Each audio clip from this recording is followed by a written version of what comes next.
ठिकाणी ही माही सुबोध काकडे यांचा आज वाढदिवस आहे. या वाढदिवसानिमित्ताने संपूर्ण काकडे परिवाराला मंगल कामना देतो. खरं तर माही आयुष्यामध्ये खूप मोठी उपासिका बनावी. तिने तिच्या आयुष्यामध्ये आजी आजोबांची सेवा करून, आई वडिलांची आज्ञा पाळून, आपल्या काकूंची सेवा करून, आपल्या परिवाराची सेवा करून तिने आपल्या जीवनात मोठं बनावं अशी तिला आजच्या दिवशी मंगल कामना देतो, शुभ कामना देतो आणि आशीर्वाद दाखवले या ठिकाणी थांबतो. सवेंद्रियो युवजंतु सागरोगो विनाशतु माते भवन्तु अंतरायो सुखी दीर्घायुको भव. साधु साधु साधु. अशा अवस्थेत मात्र काकडे परिवाराने आपल्या भीमटेकडीला म्हणजे मला अतिशय चांगल्या पद्धतीने मदत केली. जे काही मी बीएड पास झाले त्यांच्या धम्मदानावर बीएड पास झाले. रेजनो सांगायचं तात्पर्य असं आहे की जे जुने उपासक आहेत, जे जुन्या उपासिका आहेत, त्यांनी आपल्या मुलापेक्षाही मला जीव लावला आणि म्हणूनच आज ती भीमटेकडी नावारूपाला जरी आली असेल तरी या लोकांची खूप खूप मंगल कामना देतो मी. यांची खूप मोठी पुण्याई आहे. आज मात्र लाखाने करोडोने दान देणारे उपासक आहेत. तेव्हा मात्र काकडे साहेब एकटेच होते, त्यांची मुले लहान लहान होते. ते पण जमतेम गावाकडे आणि इथे त्यांना सर्व परिवार सांभाळायचा होता. अशा परिस्थितीत आमच्या काकडेबाईंनी, आमच्या काकडे साहेबांनी खूप म्हणजे अशा अवस्थेत सुद्धा त्यांनी धम्माला सोडलं. आज तर मात्र दोन्ही मुलं ड्युटीला आहेत, परिवार छान आहे, सुखी आहे, आनंदी आहे. त्या काळात मात्र त्यांनी बुद्धधम्म जिवंत ठेवण्यासाठी एका भिक्खुनीला अतिशय चांगल्या पद्धतीने मदत केली, अतिशय चांगल्या पद्धतीने भीमटेकडीचं संगोपन केलं. मी त्यांना आजच्या दिवशी खूप खूप मंगल कामना देतो, शुभ कामना देतो. आज त्यांच्या नातवीचा वाढदिवस आहे. या वाढदिवसानिमित्ताने मी एवढंच सांगू इच्छितो की भगवंताच्या कालखंडामध्ये जेव्हा विशाखा माता ही 7 वर्षाची होती तेव्हा तिच्या आजी आणि आजोबा तिला कळेवर घेऊन बुद्धाचं धम्मदेशन ऐकायला जात होते. आणि मग भगवान बुद्धाची धम्मदेशन ऐकायला जात असताना विशाखा जाताना ती लहान होती, अगदी जशी ही माई आहे तशी ती विशाखा होती. आणि मग गेल्यानंतर तिथं गेले की ती झोपी जायची. पहिला फक्त भगवंताचा शब्द ऐकायचे, बुद्धां शरणं गच्छामि, धम्मं शरणं गच्छामि आणि संघं शरणं गच्छामि.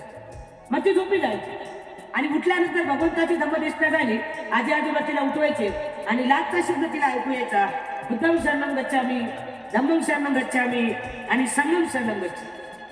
असं करत असताना ती त्या बुद्ध धम्म संघाच्या सेवेमध्ये वाढत गेली. लग्नाच्या वयात आली आणि लग्नाच्या वयात आल्यानंतर जेव्हा तिचं लग्न जुडल्यानंतर, तिचं लग्न मात्र झाल्यानंतर तिला एक परिवार मिळाला ज्याला आपण मिगार माता असं म्हणतो. आजच्या काळात तिला मिगार माता म्हटलं जाते. मिगार माता म्हणजे सासऱ्याच्या नावावरून तिचं नाव ठेवण्यात आलं. तिचं नाव विशाखा होतं, तिला मिगार माता ठेवण्यात आलं होतं. आणि मग ती मिगार माता म्हणून प्रसिद्ध झाली का, कारण तिच्या सासऱ्याचं नाव मिगार होतं. आणि मग तिला जेव्हा तिच्याकडे तिचे सासू सासरे जैन धर्माची पूजा करायचे आणि जैन धर्माची पूजा केल्यामुळे तिचे सासू सासऱ्याला असं वाटलं आता लग्न झालं आणि लग्न झाल्यानंतर आपण धर्मगुरूला भोजनासाठी बोलवलं पाहिजे. आणि म्हणून त्यांनी जैन साधूला बोलवलं आणि जैन साधूला बोलवल्यानंतर विशाखा ही धार्मिक होती. अगदी बालपणापासून बुद्धं शरणं गच्छामि, धम्मं शरणं गच्छामि, संघं शरणं गच्छामि या विचारात ती वाढलेली होती, या संस्कारात ती वाढलेली होती. आणि मग गंमत अशी झाली की जेव्हा ते साधू आले, साधूला जेवण वाढू लागले आणि जेवण वाढत असताना बुद्धं शरणं गच्छामि, पोळी घ्या पोळी, धम्मं शरणं गच्छामि, भाजी घ्या भाजी, संघं शरणं गच्छामि, वरण घ्या वरण अशी ते म्हणू लागले. त्या गुरूंना राग आला आणि त्यांनी भोजन सोडून ते निघून गेले.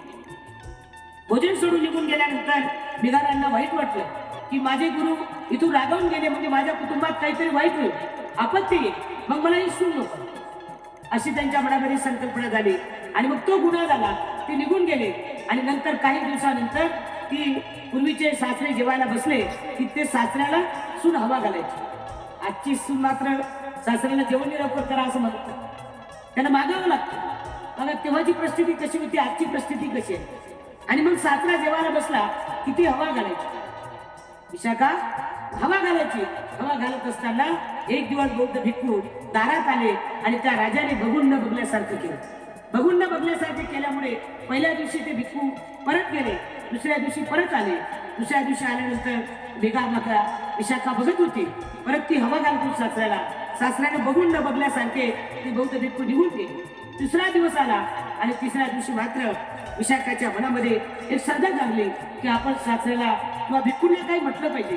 आणि म्हणून ती म्हणते की भंतीजी पुढे वा, माझे सासरे शिळ अन्न खातात. असं म्हटल्यानंतर राजाला राग आला आणि राग आल्यानंतर तो ताटावर उठला आणि मला एक सुनच नको आहे आणि म्हणून तिला माहेरी पाठवून दिलं. आणि माहेरी पाठवल्यापुढे काही दिवस तो वाद झाला. मग ती सांगितलं की मी काय बोलली म्हणून. सासरे म्हणले नाही, सून मला उलटून बोलली, त्यामुळे मला एक सुनच नको आहे. तेव्हा मात्र 5 पंच असायचे, मग इकडले 5 पंच तिकडले 5 पंच असे बोलवून त्या ठिकाणी बसले आणि त्यांनी विचारलं नेमकं काय केलं. आणि हे सर्व सांगितल्यानंतर ती म्हणाली की माझे सासरे शिळ अन्न खात आहे. मग पंचाने सांगितलं की तिचा उद्देश असा होता की तुमच्या आई वडिलांनी कमावलेली संपत्ती तुम्ही ते जेवण करता म्हणजे शिळ अन्न. उगीचं काय बोलली, चुकीचं काही बोलली नाही. तेव्हा पंच लोकांनी समजून घालून विशाखा किती श्रेष्ठ आहे हे मात्र तिच्या सासऱ्याला पटवून दिलं. आणि त्यानंतर विशाखेच्या सासऱ्याने तिचे पाय धरले आणि त्याचं नाव तिला दिलं निघाली माता. आज इतिहासामध्ये बुद्ध आणि त्याचा धर्मग्रंथ जर वाचला तर त्यामध्ये विशाखेचं नाव आपल्याला ऐकायला मिळते. आणि भगवान बुद्ध म्हणतात पहिली उपासिका भगवंताची विशाखा होती की ज्या विशाखेने बुद्ध धर्मामध्ये अतिशय मात्र भिक्खू संघाला जीव लावून भिक्खू संघाला दान कर्म करून तिने तिच्या जीवनामध्ये कुशल आणि पुण्यकर्म संपादन केलं. आज मात्र माहीत सुद्धा लहान आहे. आज तिला जरी कळत नसेल, आज जरी ती गडबड करत असेल तरी पण ती काकडे परिवाराची परंपरा तिरकाली झेंडा लावल्याशिवाय मात्र राहणार नाही. हे तेवढं सत्य आहे. कारण या वयातला हा संस्कार अतिशय महत्वाचा आहे. भगवान बुद्ध म्हणतात की आपण आपल्या जीवनामध्ये आपल्या नातवाला, आपल्या कुटुंबाला, आपल्या परिवाराला आपण बौद्ध संस्कार दिले पाहिजेत. आज मी अण्णासाहेब काकडे आणि नंदाताई अण्णासाहेब काकडे संपूर्ण काकडे परिवाराला खूप खूप मंगल कामना देतो की आज आपल्या नातवीच्या वाढदिवसानिमित्ताने आपण आजचं हे पूजनदान संघदान आज भिक्खू संघाला बोलवून आपण पुण्य आणि कुशल कर्म संपादन केलं. मी निश्चितच पाहिला तिच्या आयुष्यामध्ये सुख शांती आरोग्य आणि बळ मिळवत ती मोठी ऑफिसर क्लासरूम अधिकारी हो अशी मात्र आजच्या दिवशी तिच्या प्रती मंगल कामना करतो, शुभ कामना करतो आणि संपूर्ण काकडे परिवाराला मंगल कामना देऊन आशीर्वाद गाठी या ठिकाणी मी थांबण्याचा प्रयत्न. मनसाची पदुठेन वासति वा करोति वा ततोऽलं मनसुखमेति. ईश्वर शांतिदूत महामानव तथागत भगवान गौतम बुद्ध बोधिसत्व परमपिता भारतीय घटनेचे शिल्पकार डॉक्टर बाबासाहेब आंबेडकर, स्त्रियांचे जीवन उज्ज्वल करते महात्मा ज्योतिबा फुले या रत्नांना प्रथमतः अभिवादन करून आज वर्षमास कालखंडामध्ये मानवी उपासक उपासिकांनी कुशल आणि पुण्यकर्म केलं पाहिजे हा सम्यक उद्देश समोर ठेवून आज आमचे महाउपासक आयुष्यमान अण्णासाहेब काकडे आणि आमच्या महाउपासिका नंदाताई अण्णासाहेब काकडे, त्याचबरोबर त्यांचे सुपुत्र सुबोध काकडे आणि मनीषाताई सुबोध काकडे, तसेच निशा सुमेध काकडे आणि संपूर्ण काकडे परिवार. या काकडे परिवारामध्ये आज त्यांच्या सुकन्याचा 4था वाढदिवस आहे. माही सुबोध काकडे यांचा 4था वाढदिवस आणि या 4थ्या वाढदिवसानिमित्ताने आमचे अण्णासाहेब काकडे यांनी आपल्या नातवीच्या वाढदिवसानिमित्ताने भिक्खुनी संघाला आमच्या संघाला पूजनदान देऊन भगवंताचा परित्रास संपादन करून आज पुण्य संपादन करण्यासाठी आजचा हा वाढदिवस.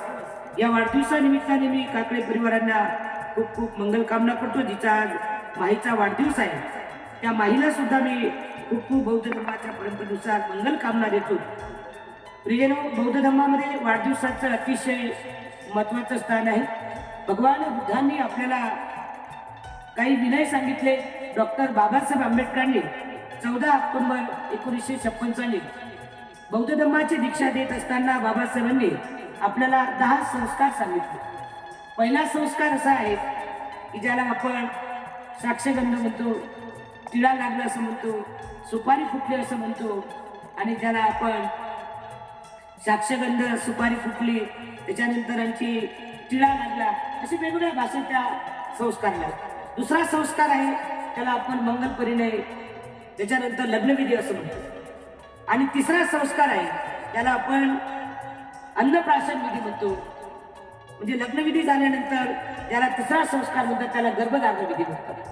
आता गर्भधारण विधी झाल्यानंतर जे बाळ बाहेर आल्यानंतर आणि चौथा विधी आहे त्याला नामकरण विधी, आणि मग जो मोठा झाला मग त्याला वाढदिवस असं म्हणतात. असा हा चौथा संस्कार बौद्ध धर्मामध्ये अतिशय महत्वाचा आहे. वाढदिवस, वाढ अधिक दिवस, म्हणजे आपल्या जीवनामध्ये आता माई ही यावर्षी चौथा वाढदिवस तिचा संपन्न करतो आपण. आता पुढच्या वर्षी आपण तिचा 5वा वाढदिवस साजरा करणार आहोत. म्हणजे वाढणाऱ्या दिवसाला, येणाऱ्या दिवसाला वेलकम, आणि जाणाऱ्या दिवसाला बाय बाय म्हणजेच वाढदिवस. आता बरेचसे लोक वाढदिवस म्हटला की भला मोठा केक आणतात आणि केक कापून त्याच्यावर मेणबत्त्या लावतात आणि तो फुटतात आणि मग केक कापला जातो, त्याला वाढदिवस म्हटलं जात नाही. तर वाढदिवसा दिवशी आपल्या घरामध्ये, आपल्या कुटुंबामध्ये आपण बौद्ध भिक्खू किंवा भिक्खुनीला बोलवून त्या निमित्ताने धम्मदेशना, परित्राण, आणि आपण त्या दिवशी तिच्या वाढदिवसानिमित्ताने असं काही दान दिलं पाहिजे की तिला चिरकालपर्यंत आठवण असेल की माझ्या वाढदिवसानिमित्ताने माझ्या आजीने, माझ्या आजोबाने, माझ्या कुटुंबाने हे मात्र दान कर्म केलं. आणि भगवान बुद्ध म्हणतात, दानं ददन्तु श्रद्धायशील रक्षन्तु सबदा भावनाभिरता वन्तु गच्छन्तु देवता गता. जे तुम्ही दान देता, जे काही कुशल कर्म करता, ते आपल्या कुटुंबाच्या स्मरणार्थ आपण करत असतो. आणि म्हणून प्रियजनो, आजच्या या वर्षवास कालखंडामध्ये माहीचा वाढदिवस म्हणजे ती पुण्यवान आहे, तिची आई पुण्यवान आहे, तिचे वडील पुण्यवान आहेत, तिचे आजी आजोबा पुण्यवान आहेत. खरं तर भीमटेकडी परिसरात जेव्हा वसाड रान होतं, ज्या भीमटेकडी परिसरात एकही माणूस